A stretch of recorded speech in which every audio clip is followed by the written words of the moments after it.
Hello guys, तो हम यहाँ पे अब ग्लाइकोलिसिस के हर एक स्टेप को डिटेल में स्टडी करेंगे। So first step is phosphorylation of glucose. तो फॉस्फोराइलेशन ऑफ ग्लूकोज, जैसे सबको पता है कि ग्लाइकोलिसिस में क्या होता है, glucose is substrate and it break down into the two molecules of pyruvate. तो ग्लूकोज का इनकम्प्लीट ऑक्सीडेशन होता है in absence of oxygen. Anaerobic conditions होती, एनारोबिक कंडीशन में होता है ग्लाइकोलिसिस, जिसमें टू मॉलिक्यूल्स ऑफ पायरुवेट बनता है। तो पहले स्टेप में क्या होता है, ग्लूकोज का फॉस्फोराइलेशन होता है। तो ग्लूकोज 6-फॉस्फेट बनाता है by the help of enzyme hexokinase. और हेक्सोकाइनेज एंजाइम जो होता है वो मैग्नीशियम की और एक एटीपी की प्रेजेंस में वर्क करता है।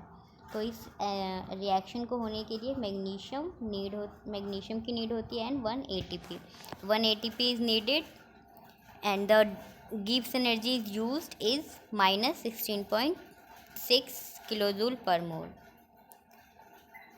Kinase are enzyme that catalyze the transfer of the terminal phosphoryl group from ATP to an acceptor nucleophile. तो काइनेज एंजाइम्स का क्या काम होता है, जो एक टर्मिनल फोस्फोराइल ग्रुप को ऐड करते हैं फ्रॉम ATP से लेके, ATP से एक टर्मिनल फॉस्फेट ग्रुप को लेके एक न्यूक्लियोफाइल मॉलिक्यूल के न्यूक्लियोफाइल पे अटैक किया जाता है और वहाँ पे ट्रांसफ़र कर देते हैं। जैसे कि इसमें ट्रांसफ़र किया गया ATP की एक मॉलिक्यूल ऑफ फॉस्फेट को लेके ग्लूकोज के लास्ट कार्बन पे अटैच किया गया है, ट्रांसफ़र किया गया है। किसने किया है ये, हेक्सोकाइनेज एंजाइम ने। Hexokinase also catalyzes the phosphorylation of other common hexoses such as D-fructose and D-mannose। तो हेक्सोकाइनेज का मतलब ही है, हेक्सो मतलब ऐसी शुगर जो 6 कार्बन की बनी हो, हेक्सोकाइनेज, तो वो फॉस्फोराइलेशन कर सकती है हर कॉमन हेक्सोज शुगर्स की, जैसे कि फ्रक्टोज का भी कर सकता है और मैनोज का भी।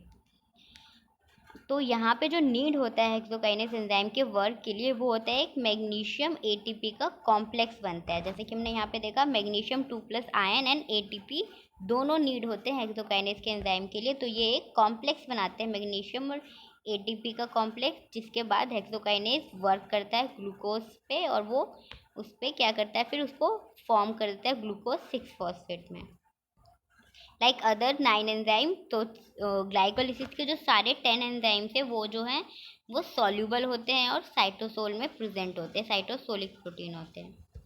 तो हम यहाँ पे कॉन्सेप्ट पढ़ेंगे आइसो एंजाइम का। आइसो एंजाइम क्या होते हैं, two enzyme that catalyse the same reaction but encoded in different genes are called isozyme. जब दो एंजाइम सेम रिएक्शन को प्रोसीड कर रहे हैं बट वो एनकोड है, बट वो अलग अलग जीन्स के प्रोडक्ट से बन रहे हैं, तो उसे हम क्या कहेंगे, आइसोजाइम्स। तो ये था first step. Second step is conversion of glucose six phosphate to fructose six phosphate. तो अब जो हमने ग्लूकोज से ग्लूकोज 6-फॉस्फेट बनाया है, अब हम उसको चेंज कर देंगे ग्लूकोज से फ्रक्टोज 6-फॉस्फेट में। तो इसके लिए एंजाइम यूज होगा फॉस्फो हेक्सो आइसोमरेज। तो यहाँ पे जनरली हम इसे आइसोमरेज भी बोल सकते हैं। तो यहाँ पे हम आइसोमर्स में चेंज कर दें, ग्लूकोज से फ्रक्टोज आइसोमर्स में। तो यहाँ पे भी मैग्नीशियम आयन नीड होता है इस एंजाइम्स के वर्क के लिए। तो यहाँ पे हो क्या रहा है, एक कीटो ग्रुप जो है वो एक एल्डिहाइड ग्रुप जो है वो कीटो ग्रुप में चेंज हो रहा है। ग्लूकोज में क्या होता है, वो एक एल्डोज शुगर है, बट फ्रक्टोज क्या है, कीटोज शुगर है। तो इसके फर्स्ट पोजीशन पे CHO होता है, बट इसके फर्स्ट पोजीशन पे CO होगा, कीटो ग्रुप लगा होगा। तो ये आइसोमर्स में चेंज रहेगा। Number of carbons are remain same, glucose 6-phosphate to fructose 6-phosphate, and Gibbs energy is used here is 1.7 kilojoule. Step third जो हम आगे पढ़ने वाले, requires the group at C first. तो हमने ये क्यों किया, आइसोमर्स में क्यों चेंज किया, ग्लूकोज कहीं वर्क क्यों नहीं कर सकते थे, क्यों, क्योंकि जो हम नेक्स्ट स्टेप होने वाला है जिसमें हमें फॉस्फोराइलेशन करना है फ्रक्टोज 6-फॉस्फेट का, फ्रक्टोज 1,6-बिस-फॉस्फेट में। तो इसका फर्स्ट पोजीशन पे हमें फॉस्फेट ग्रुप लगाना है। तो फर्स्ट पोजीशन पे फॉस्फेट ग्रुप लगाने के लिए वहाँ पे क्या होना चाहिए, पहले से एक हाइड्रोक्सिल ग्रुप प्रेजेंट होना चाहिए जिस पे हम अटैक करेगा फॉस्फेट और वहाँ पे जोड़ेगा। कार्बोनाइल ग्रुप होना चाहिए, OH ग्रुप, तो वो जो है उसमें नहीं होता। ग्लूकोज में हम देख रहे हैं फर्स्ट कार्बन पे क्या है, हाइड्रोजन लगा हुआ है, बट यहाँ पे क्या हो गया, फ्रक्टोज 6 फॉस्फेट में फर्स्ट कार्बन पे OH ग्रुप लगा हुआ है। तो इसीलिए हमने आइसोमर में चेंज किया, क्योंकि स्टेप 3 में requires that group at C1, जो C1 requires the group at C1 first be converted it from a carbonyl to an alcohol। तो कार्बोनाइल ग्रुप जो पहले से था CHO ग्रुप लगा हुआ था, उस जगह हमें अल्कोहल ग्रुप चाहिए, टू एन अल्कोहल में चेंज करना है। और स्टेप 4 में हमें क्या करना है, cleavage of the bond between C3 and C4। और स्टेप 4 में क्या होगा, C3 और C4 के बीच का बॉन्ड टूटेगा, जिसके लिए हमें क्या चाहिए, कार्बोनाइल ग्रुप चाहिए एट C2 पोजीशन। तो C2 पोजीशन पे कार्बोनाइल ग्रुप चाहिए जो एज इट इज इसमें प्रेजेंट है फ्रक्टोज 6 फॉस्फेट में, इसीलिए हमें आइसोमर्स में चेंज किया था। तो स्टेप 3 में क्या करेंगे, phosphorylation of fructose 6 phosphate to fructose 1,6-बिस फॉस्फेट। अब यहाँ हम 2 फॉस्फेट को बिस फॉस्फेट क्यों कह रहे हैं, डाईफॉस्फेट क्यों नहीं कह रहे, क्योंकि जब फॉस्फेट ग्रुप 2 कंजुगेटिव कार्बन पे लगता है तो हम उसे डाईफॉस्फेट कहते हैं। बट एक टर्मिनल पोजीशन पे, दोनों टर्मिनल पोजीशन पे लगे हुए हैं, इसलिए हम यहाँ पे बिसफॉस्फेट कह रहे हैं। तो ये रिएक्शन जो है फ्रक्टोज 1 फॉस्फेट से 1,6-बिसफॉस्फेट में चेंज करने के लिए कौन एंजाइम यूज़ होता है, फॉस्फोफ्रक्टोकाइनेज 1। इसके अंदर भी मैग्नीशियम नीडेड होता है और 1 ATP यूज़ होता है। तो अभी तक के हमने ग्लाइकोलिसिस के स्टेप्स में क्या पढ़ा है, 2 ATP यूज़ हो चुकी है और अभी तक कोई ATP फॉर्म नहीं हुई है। तो यहाँ पे क्या हुआ, फर्स्ट पोजीशन पे 6 पोजीशन पे फॉस्फेट जुड़ा हुआ है, अब क्या हो गया, फर्स्ट पोजीशन पे भी फॉस्फेट जुड़ गया है और अब ये क्या बन गया है, फ्रक्टोज 1,6-बिसफॉस्फेट। तो यहाँ पे जो गिब्स एनर्जी यूज हुई है वो है -14.2 किलोजूल पर मोल। तो हम यहाँ पे देखेंगे, जो हमने देखा स्टेप 3 में जो यूज़ हो रहा था फॉस्फोफ्रक्टोकाइनेज 1, वो क्या था, फॉस्फोफ्रक्टोकाइनेज 1 था।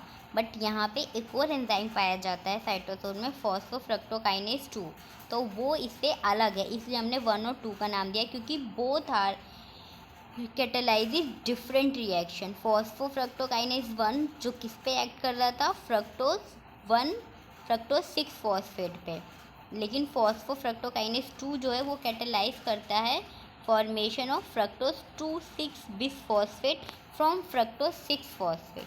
तो फ्रक्टोज 6 फॉस्फेट पे ही दोनों वर्क करते हैं, बट फॉस्फोफ्रक्टोकाइनेज 1 जो है वो क्या देता है as a product, fructose one six bisphosphate. But fructose kinase 2 क्या देता है हमें प्रोडक्ट, फ्रक्टोज 2,6-1-फॉस्फेट। तो यानी कि PFK1 जो है वो फर्स्ट पोजीशन पे फॉस्फेट ऐड करता है, बट PFK2 जो है वो सेकंड पोजीशन पे फॉस्फेट यूज़ करता है, और दोनों अलग अलग पाथवे से सेपरेट पाथवे से कैटेलाइज करते हैं अपनी अपनी रिएक्शन, और ये इरिवर्सिबल स्टेप होता है। स्टेप 3 जो होता है, तो यहाँ हम आगे जाके देखेंगे ग्लाइकोलिसिस में कुछ स्टेप्स ऐसे हैं जो इरिवर्सिबल है, और वही स्टेप्स यूज़ किए जाते हैं रेगुलेशन में। जब हम ग्लाइकोलिसिस की रेगुलेशन को डिटेल में पढ़ेंगे तब हम इरिवर्सिबल स्टेप को डिटेल में जानेंगे कि क्या बैकवर्ड रिएक्शन करने के लिए क्या डिफरेंट एंजाइम्स यूज़ किए जाते हैं।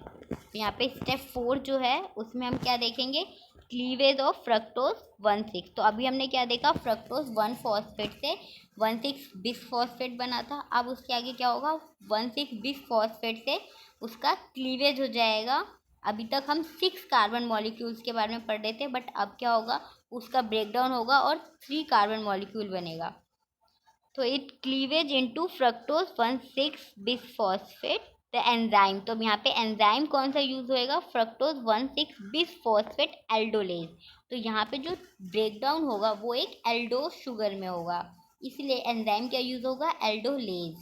तो जर्नली से एल्डोलेज भी कह सकते हैं, बट इसका नाम जो है वो डिपेंड कर रहा है इसके सबस्ट्रेट पे। तो सबस्ट्रेट क्या है 1,6 बिसफॉस्फेट, इसलिए हमने इसे क्या कह दिया फ्रक्टोज 1,6 बिसफॉस्फेट एल्डोलेज। सिंपली इसे एल्डोलेज भी कह सकते हैं। और यहाँ पे जो रिएक्शन होगी ब्रेकडाउन की वो एक रिवर्सिबल एल्डोलेज कंडेंसेशन रिएक्शन है। तो रिएक्शन देखते हैं, रिएक्शन में क्या बनने वाला है, dihydroxy acetone phosphate plus glyceraldehyde 3 phosphate. तो यहाँ पे हमने देखा फ्रक्टोज 1,6 फॉस्फेट से, जो कि 6 कार्बन मॉलिक्यूल है, एल्डोज एंजाइम के प्रेजेंस में वो ब्रेकडाउन हो गया है 3 कार्बन के मॉलिक्यूल के रूप में, जिसका एक का नाम है dihydroxy acetone phosphate and glyceraldehyde 3 phosphate. ये दोनों आपस में भी आइसोमरेज है और आइसोमरेज एंजाइम की मदद से ये एक दूसरे में इनकन्वर्टिबल है। तो यहाँ पे नेक्स्ट स्टेप, 5th स्टेप क्या है, इंटर कन्वर्जन ऑफ ट्राइओस फॉस्फेट। तो इसके पहले हमने देखा कि एक मिक्सचर बना था 2 कंपाउंड्स का from breakdown of fructose 1,6 bisphosphate से, जिसका हम क्या कह रहे थे डाईहाइड्रोक्सी एसीटोन, जिसे हम डाप भी कहते हैं DHAP, और ग्लिसरल्डिहाइड 3 फॉस्फेट। तो दोनों आपस में क्या होते हैं, इंटर कन्वर्टिबल होते हैं। तो फर्दर आगे रिएक्शन करने के लिए हमें सिर्फ ग्लिसरल्डिहाइड 3 फॉस्फेट की ज़रूरत होती है। तो ग्लिसरल्डिहाइड फर्दर रिएक्शन में प्रोसीड करता है, बट जो डाईहाइड्रोक्सी एसीटोन है वो इंटर कन्वर्टिबल है, वो चेंज हो जाता है ग्लिसरल्डिहाइड 3 फॉस्फेट में और फिर वो आगे फर्दर रिएक्शन में मूव करता है। तो उसके लिए हमें कौन सा एंजाइम चाहिए होता है, ट्राइओस फॉस्फेटेज एंजाइम क्या करता है, डाईहाइड्रोक्सी एसीटोन को कन्वर्ट कर देता है ग्लिसरल्डिहाइड 3 फॉस्फेट में। तो हम जो आगे रिएक्शंस पढ़ेंगे ग्लाइकोलिसिस की वो सब 2 टाइम्स चलेगी, क्योंकि यहाँ पे क्या हो गए 2 मॉलिक्यूल्स ऑफ ग्लिसरल्डिहाइड 3 फॉस्फेट हो रहे हैं। तो जैसा कि यहाँ पे लिखा है, only one of the 2 triose phosphate formed by aldolases glyceraldehyde 3 phosphate. तो कोई एक ही ट्राइओस फॉस्फेट बनता है, या तो वो ग्लिसरल्डिहाइड 3 फॉस्फेट होगा या तो डाईहाइड्रोक्सी एसीटोन फॉस्फेट होगा। तो अगर ग्लिसरल एल्डिहाइड बनेगा तो वो फर्दर रिएक्शन में मूव कर जाएगा, बट अगर डाईहाइड्रोक्सी एसीटोन फॉस्फेट बनेगा तो वो रैपिडली और रिवर्सिबली चेंज हो जाएगा इनटू ग्लिसरल्डिहाइड 3 फॉस्फेट में, ताकि वो आगे रिएक्शन में प्रोसीड कर सके। तो यहाँ पे हम देख रहे हैं डाईहाइड्रोक्सी एसीटोन फॉस्फेट और ग्लिसरल्डिहाइड 3 फॉस्फेट जो है आइसोमर है, तो इनको कन्वर्ट करने के लिए ट्राइओस फॉस्फेट आइसोमरेजिस एंजाइम यूज़ होगा। ट्राइओस फॉस्फेट मतलब यहाँ पे 3 कार्बन शुगर है और एक फॉस्फेट ग्रुप है, इसलिए हम ट्राइओस फॉस्फेट कह रहे हैं। और आइसोमर्स एंजाइम, ये आइसोमर्स है आपस में, इसलिए एंजाइम का नेम क्या है, आइसोमरेजिस। तो कन्वर्ट हो जाता है ग्लिसरल्डिहाइड 3 फॉस्फेट में by the 5th enzyme of the sequence triose phosphate isomerases. तो ये था 5th स्टेप। अब हम पढ़ेंगे नेक्स्ट स्टेप जो है वो अब पे ऑफ फेज में चेंज हो जाता है। तो यहाँ पे एक बात थी कि ग्लाइकोलिसिस को ओवरऑल 2 फेजेस में बांट रखा है। फर्स्ट फेज था प्रिपरेटरी फेज, जिसके अंदर ATP यूज़ होती है प्रोडक्ट्स को बनाने में। दूसरा होता है पे ऑफ फेज, जिसमें ATP फॉर्म होती है द प्रोडक्ट। तो यहाँ पे अगर हम नेक्स्ट स्टेप में जाएं तो स्टेप 6 में अब क्या होगा, जो हमने ग्लिसरल्डिहाइड 3 फॉस्फेट बन चुके हैं, इसके 2 मॉलिक्यूल हैं, तो आगे जो भी रिएक्शन होगी वो सब 2 टाइम्स होगी और जो भी फॉर्म होगा वो उसके 2 मॉलिक्यूल्स फॉर्म होंगे। तो oxidation of glyceraldehyde 3 phosphate to 1,3 bis phosphoglycerate, तो हम इसे 1,3-BPG भी कहते हैं, बिस फॉस्फोग्लिसरेट। तो अब ग्लिसरल्डिहाइड का फर्दर ऑक्सीडेशन होगा और वो चेंज हो जाएगा 1,3-BPG में। और ये रिएक्शन जो कैटेलाइज करेगा वो एंजाइम है ग्लिसरल्डिहाइड 3 फॉस्फेट डिहाइड्रोजिनेज। तो यहाँ पे डिहाइड्रोजिनेज होगा, मतलब हाइड्रोजन के मॉलिक्यूल रिलीज होंगे। अब यहाँ पे क्या होगा, एक ATP इनऑर्गेनिक फॉस्फेट जो है वो यूज़ होगा। और ये तो यहाँ पे आप देख रहे हैं इसमें सबस्ट्रेट जो है ग्लिसरल्डिहाइड 3 फॉस्फेट, इसका ऑक्सीडेशन होगा in the presence of inorganic phosphate and enzyme glyceraldehyde 3-phosphate dehydrogenase। तो इसके अंदर एक NAD भी रिड्यूस होगा, उसका रिडक्शन होगा, NAD मॉलिक्यूल NADH फॉर्म होगा। ये it is also a energy conservation molecule.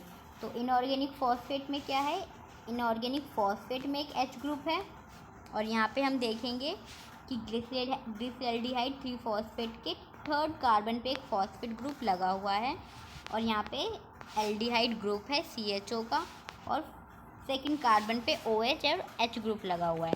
तो अब हमें क्या करना है, NADH को रिड्यूस करना है। मतलब यहाँ पे क्या ऐड हो रहा है, 2 हाइड्रोजन ग्रुप ऐड हो रहे हैं। तो 1 hydrogen is coming from inorganic phosphate and another hydrogen is coming from this glyceraldehyde three phosphate molecule.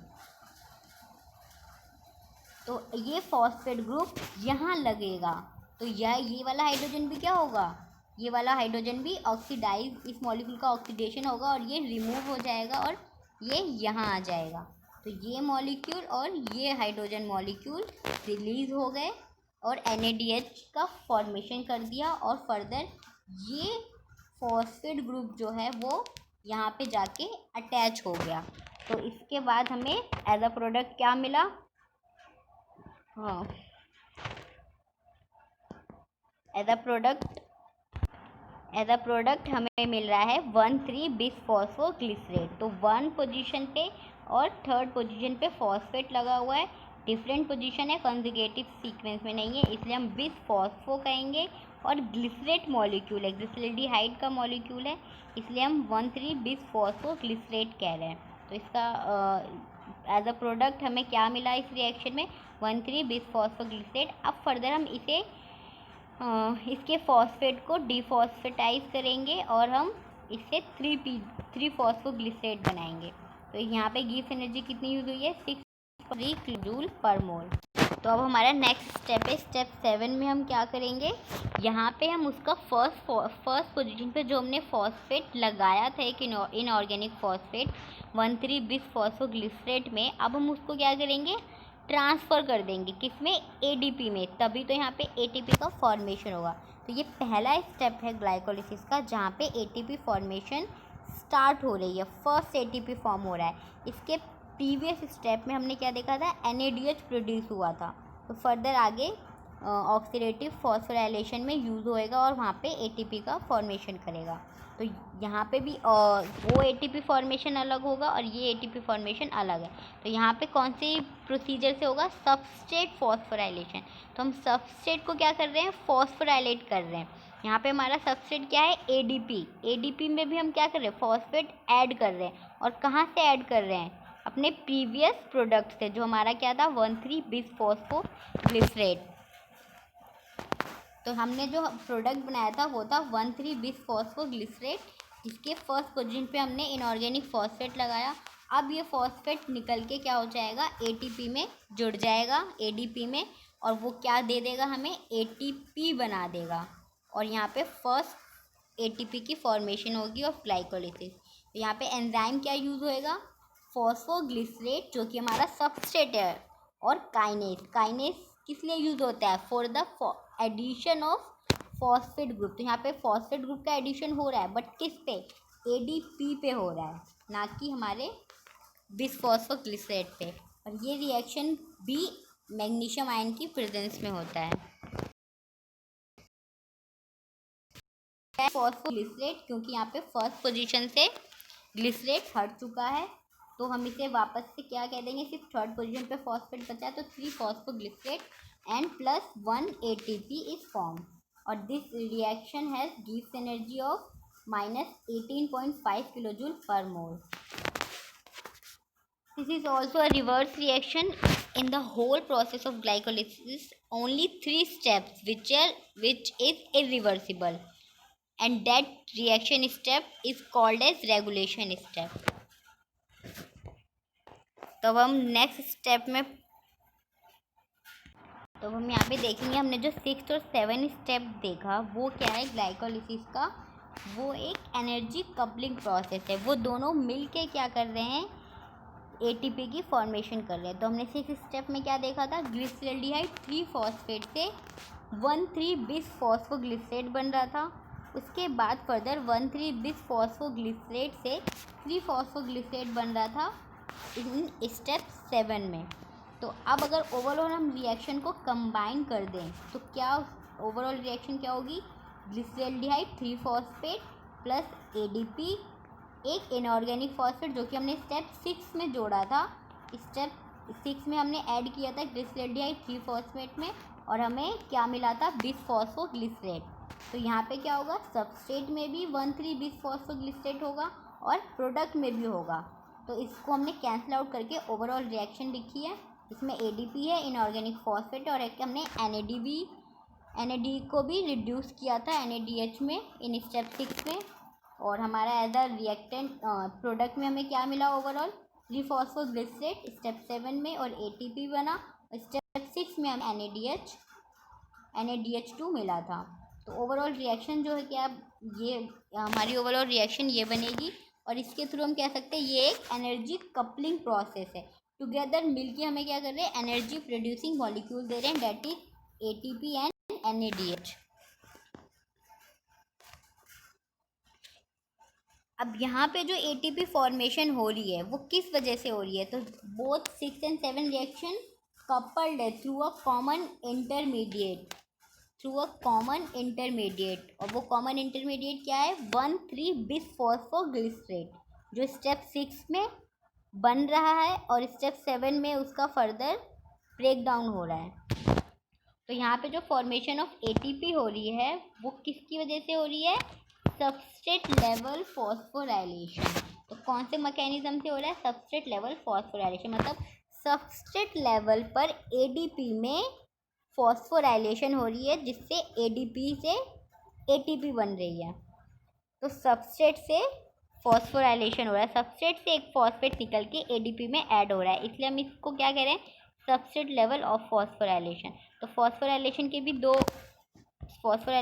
दो टाइप्स है, एक जो हमने यहाँ पे देखा substrate level phosphorylation and second is respiration link phosphorylation. तो यहाँ पे क्या होता है, रेस्पिरेशन लिंक, ये phosphorylation in the presence of oxygen की प्रेजेंस में होता है, इन्वॉल्व सॉल्यूबल एंजाइम। तो अगर हम इसमें देखें सबस्ट्रेट लेवल में जो कि ग्लाइकोलिसिस में हो रही है, हमने पहले ही कंफर्म कर दिया है कि इसके सारे 10 के 10 एंजाइम जो है वो सॉल्यूबल एंजाइम से और केमिकल इंटरमीडिएट से बन रहा है। और इंटरमीडिएट इस रिएक्शन में क्या था, 1,3 बिस फॉस्फोग्लिसरेट। तो सबस्ट्रेट लेवल फॉस्फोराइलेशन जो होता है इसमें इन्वॉल्व होते हैं soluble enzymes and chemical intermediate. बस रेस्पिरेशन लिंक्ड फॉस्फोराइलेशन में क्या होते हैं, मेम्ब्रेन बाउंड एंजाइम्स होते हैं and trans membrane gradient of proton की ज़रूरत पड़ती है एटीपी की फॉर्मेशन के लिए। तो हम इसका एग्जांपल देखेंगे ऑक्सीडेटिव फॉस्फोराइलेशन में, जिसमें NaDH से एटीपी बनेगी। उसके अंदर क्या होगा, प्रोटोन का ग्रेडियंट भी मस्ट होगा और वहाँ के जो एंजाइम्स होंगे वो मेम्ब्रेन यानी माइटोकॉन्ड्रिया के मेम्ब्रेन में ऑलरेडी फिक्स्ड होंगे, मेम्ब्रेन बाउंड एंजाइम्स होंगे जिसके अंदर एटीपी फॉर्मेशन होगा और ऑक्सीजन की प्रेजेंस में होगा, इसलिए हम रेस्पिरेशन लिंक फॉस्फोराइलेशन करेंगे। इसको हम फर्दर आगे रीड करेंगे इन द ऑक्सीडेटिव फॉस्फोराइलेशन पे। यहाँ पे हम प्रोसीड करते हैं अपने नेक्स्ट स्टेप में, स्टेप नंबर 8, जिसके अंदर हमने अभी क्या बनाया था, 3 फॉस्फोग्लिसरेट, अब वो किस में कन्वर्ट हो जाएगा, 2 फॉस्फोग्लिसरेट में। तो यहाँ पे हमें क्या करना है, फॉस्फेट ग्रुप को विद इन द मॉलिक्यूल में ही हमें उसकी पोजीशन चेंज करनी है। तो इस वर्क के लिए एंजाइम यूज होगा जिसका नेम होगा म्यूटेज। तो एंजाइम और सबस्ट्रेट हमारा क्या, फॉस्फोग्लिसरेट, तो हम इसको क्या कह सकते हैं, फॉस्फोग्लिसरेट म्यूटेज। तो यहाँ पे 3 फॉस्फोग्लिसरेट से 2 फॉस्फोग्लिसरेट बनेगा, एंजाइम यूज होगा म्यूटेज, और यहाँ पे भी मैग्नीशियम आयन की ज़रूरत होती है इस एंजाइम के वर्क के लिए, और इसकी गिव्स एनर्जी है 4.4 kilojoule per mole. This is also a reversible reaction of glycolysis. हमने देखा बिस फॉस्फोग्लिसरेट जो 2,3 बिस फॉस्फोग्लिसरेट है जो कि यहाँ पे नहीं बनता। कौन से एंजाइम से बनता है? फॉस्फोफ्रक्टोकाइनेज 2 से। लेकिन जब ग्लाइकोलिसिस में बनता है वो होता है 1,6-बिसफॉस्फोग्लिसरेट।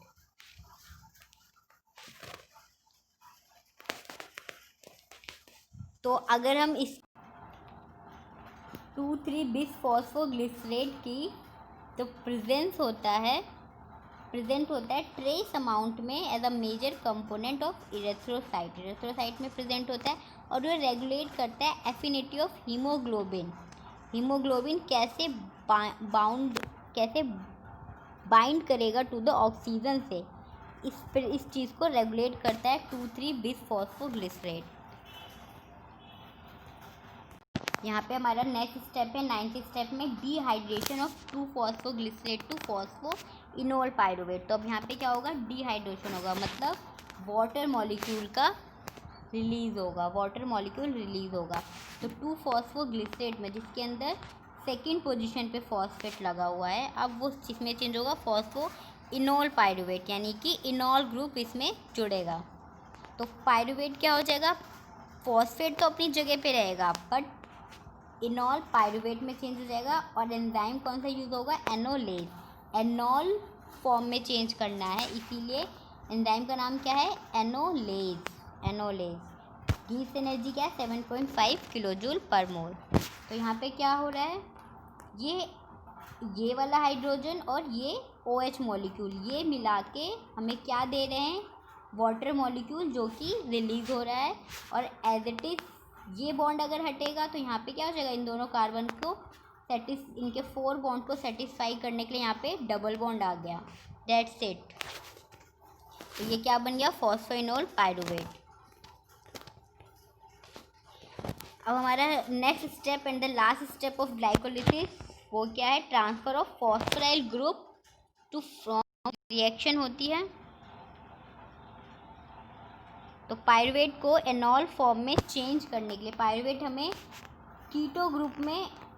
पायरुवेट हमें एनॉल फॉर्म में मिलता है, जिसे हम एक कीटो ग्रुप में चेंज करना पड़ता है for activation and further use के लिए। The product of pyruvate first appear in enol form. तो सबसे पहले हमें ग्लाइकोलिसिस के एंड प्रोडक्ट में हमें एनॉल फॉर्म में मिलता है, फिर उसका टॉटोमराइजेशन हो जाता है, जो कि एक नॉन एंजाइमेटिक रिएक्शन है। और क्या मिलता है उसके बाद हमें? कीटो फॉर्म में पायरुवेट। तो यहाँ पे कोई एंजाइम यूज़ नहीं होता, सिर्फ एक सिंपल टॉटोमराइजेशन रिएक्शन है जिसमें एनॉल फॉर्म किसमें चेंज होता है? कीटो ग्रुप में।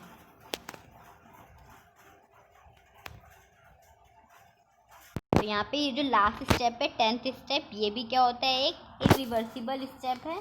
तो ये भी एक क्या है? रेगुलेशन स्टेप है। आगे हम पढ़ेंगे in the whole glycolysis 3 steps are regulation step which are irreversible. Step number 1, step number 3 and step number 7। These 3 steps are irreversible step. अगर हम यहाँ पे ओवरऑल बैलेंस शीट की बात करें कि ग्लाइकोलिसिस में कितना सबस्ट्रेट यूज़ हुआ और कितने प्रोडक्ट बने, कितने ATP मॉलिक्यूल्स यूज़ हुए और कितने फॉर्मेशन हुए। तो अगर हम पहले एक स्टेप देखें कि हमने क्या क्या यूज़ किया, तो हम अगर देखें हमने एक मॉलिक्यूल ग्लूकोज का लिया, तो हमने और 2 मॉलिक्यूल ATP की हमने यूज़ किए प्रिपरेटरी फेज में। 2 NADH मॉलिक्यूल यूज़ किए थे हमने। उसके बाद 4 ADP भी ली थी, जिससे हमें 4 ATP बनी थी। और 2 जगह हमने इनऑर्गेनिक फॉस्फेट यूज़ किया था। तो अब अगर हम प्रोडक्ट में क्या होगा? हमें क्या मिला? 2 मॉलिक्यूल्स ऑफ पायरुवेट, 2 ADP। क्योंकि यहाँ पे हमने 2 ATP यूज़ करी तो वो ऑक्सीडाइज हो गए, उनके फॉस्फेट ग्रुप को हमने यूज़ करके क्या हो गया? वो ADP में चेंज हो गए। और NAD जो है वो रिड्यूस हो गए NADH में, और 2H+ मिल गया। और यहाँ 4 ADP से 4 ATP बनी, और वाटर मॉलिक्यूल भी रिलीज़ हुआ था एक स्टेप में। तो वाटर मॉलिक्यूल भी हमें एज अ प्रोडक्ट मिला। अब इसमें से हम कुछ चीज़ों को कैंसिल आउट कर दें जो सेम है। यहाँ पे 2 ATP है, तो 2 ATP से 2 ATP कट जाएगा, तो यहाँ पे 2 ATP बच जाएगा। तो अगर हम ओवरऑल रिएक्शन देखें तो 1 molecule of glucose, 2 molecules of NAD, और 2 मॉलिक्यूल्स ऑफ ADP। ADP भी यहाँ पे 2 से 2 कट जाएगा तो यहाँ पे 2 मॉलिक्यूल्स ऑफ ADP बचेगा। 2 molecules of ADP and 2 molecules of inorganic phosphate, ये हमारा सबसेट है। और एज अ प्रोडक्ट हमें क्या मिला, 2 molecules of pyruvate, 2 NAD forms the 2 NADH and 2 proton, and 2 ADP forms the 2 ATP and 2 molecules of water molecule.